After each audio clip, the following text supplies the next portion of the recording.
क्या आप मानते हैं कि अच्छे काम कभी बेकार नहीं जाते? सैफुल्लाह की तरह हम भी कभी कभी समझ नहीं पाते कि हमारी मदद के पीछे कौन सा रब का हाथ है।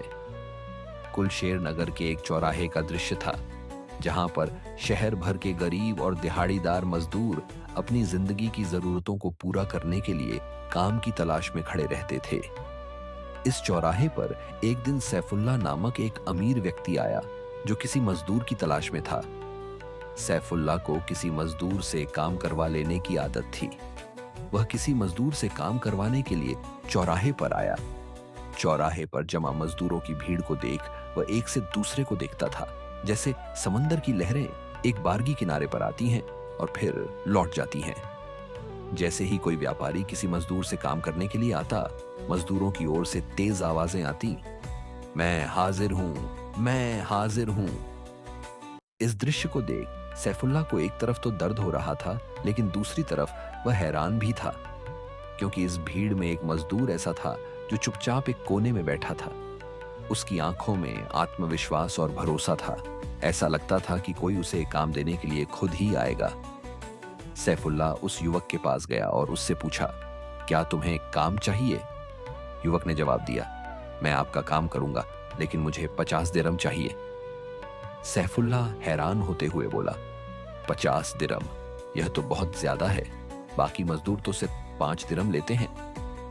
युवक ने शांत स्वर में कहा, अगर आपको मंजूर नहीं तो आप अन्य मजदूरों से काम ले सकते हैं। सैफुल्लाह ने कुछ सोचकर कहा, ठीक है, मुझे मंजूर है, लेकिन तुम मेरे साथ काम करने के लिए कुछ शर्तें लगाना चाहते हो?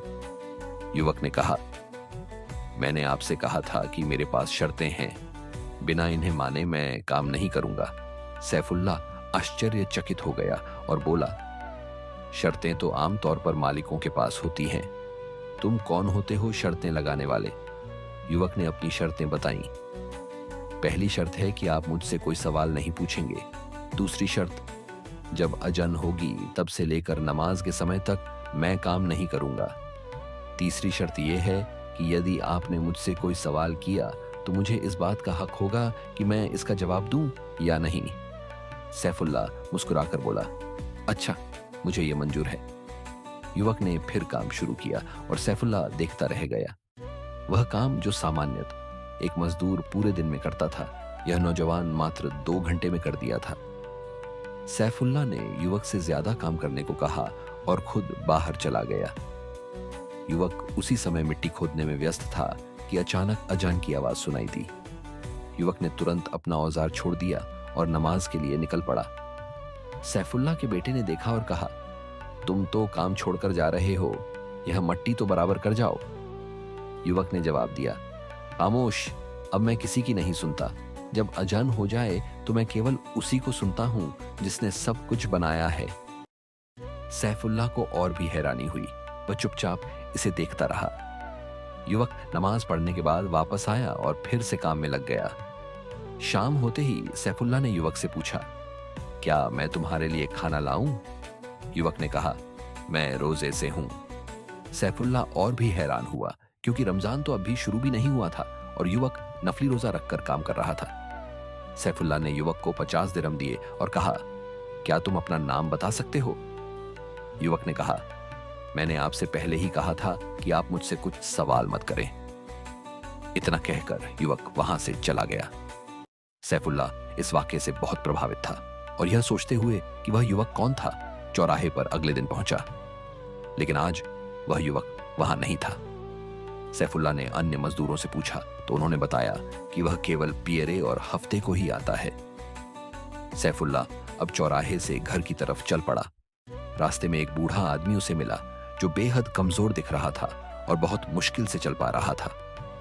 बूढ़े ने सैफुल्लाह से पूछा कि क्या वह उसे कुएं वाले पेड़ के पास छोड़ सकता है।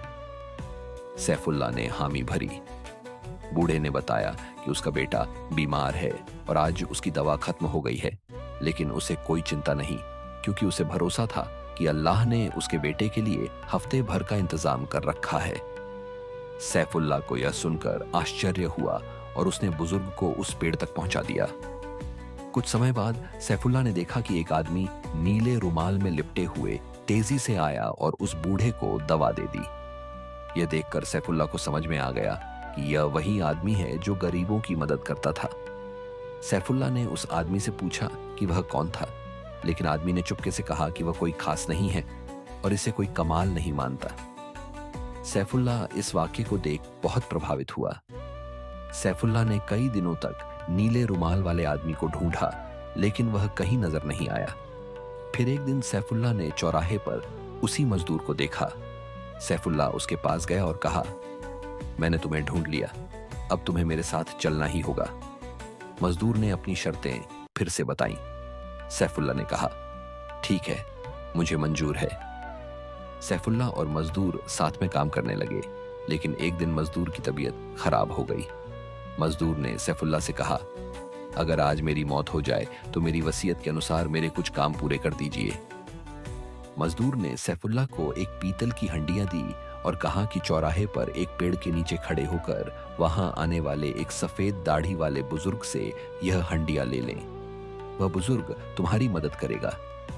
इसके बाद मजदूर ने एक अंगूठी दी और कहा, यह अंगूठी शहजादे की अमानत है, इसे शहजादे तक पहुंचा दीजिए। सैफुल्ला ने तय किया कि वह मजदूर की वसीयत पूरी करेगा। अगली सुबह वह चौराहे पर पहुंचा और मजदूर की बताई जगह पर खड़ा हो गया। कुछ देर बाद सफेद दाढ़ी वाला बुजुर्ग आया। सैफुल्ला ने हंडिया दी और बुजुर्ग ने उसे खोला, जिसमें से एक नीला रुमाल और 2 दिरहम निकले। सैफुल्ला ने यह देखकर सब कुछ समझ लिया। यह वही आदमी था जो गरीबों की मदद करता था। सैफुल्ला ने सब कुछ किया जैसा मजदूर ने कहा था, और यह राज खुल गया कि वह युवक असल में खुदा का भेजा हुआ फरिश्ता था। इस कहानी से हमें यह सीखने को मिलता है कि नफ्स से, घमंड और लालच से दूर रहते हुए यदि हम सच्चे दिल से दूसरों की मदद करते हैं तो हमें उसकी असली कीमत एक दिन जरूर मिलती है। कभी भी किसी व्यक्ति को उसकी स्थिति या दिखावट से जज मत करें, क्योंकि इंसान की असली पहचान उसकी नीयत और उसके कर्मों से होती है।